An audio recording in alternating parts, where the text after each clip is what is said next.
लेकिन उसी फैसले ने चारों को सीधे बर्बादी के गहरे अंधेरे में धकेल दिया। शुरुआत में सब कुछ बिल्कुल सामान्य था।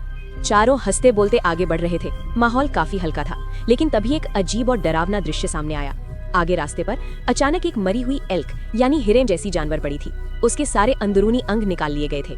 ये किसी काले भालू का हमला नहीं लग रहा था, बल्कि किसी रहस्यमय अनुष्ठान जैसा प्रतीत हो रहा था। स्थिति की गंभीरता समझते ही टीम लीडर ल्यूक ने सबको तेज चलने को कहा। लेकिन जंगल का मौसम पल भर में बदल जाता है। वे ज्यादा दूर भी नहीं गए थे कि आसमान काले बादलों से घिर गया और तेज गरज के साथ मूसलाधार बारिश शुरू हो गई। जब चारों को समझ नहीं आ रहा था कि क्या करें, तभी उन्होंने पेड़ों के तनों पर अजीब अजीब चिन्ह देखे।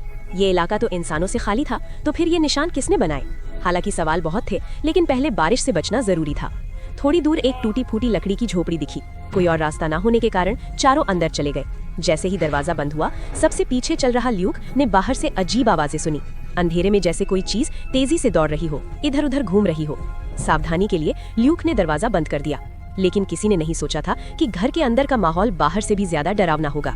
छत से लटके हुए वही अजीब चिन्ह, ऐसा लग रहा था जैसे ये जगह किसी राक्षसी चीज का अड्डा हो। जब ल्यूक ने अपनी देखी हुई बात सबको बताई, तो किसी ने उस पर यकीन नहीं किया। सबका मानना था कि जंगल में अजीब आवाजें आना सामान्य है।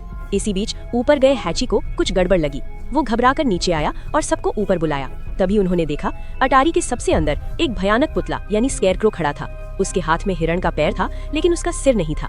अनुभवी फिल ने तुरंत कहा, ये किसी रहस्यमयी पंथ का अनुष्ठान लगता है। वे ऐसी जगह आ गए थे जहां उन्हें कभी नहीं आना चाहिए था। लेकिन बाहर जाने का कोई और रास्ता नहीं था।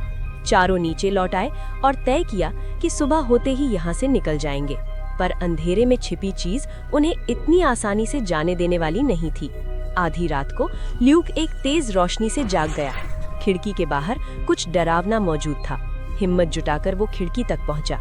बाकियों को जगाने की कोशिश की, लेकिन कोई जवाब नहीं मिला। जब उसने दरवाजा खोला तो सामने जंगल नहीं, बल्कि एक सुपरमार्केट था।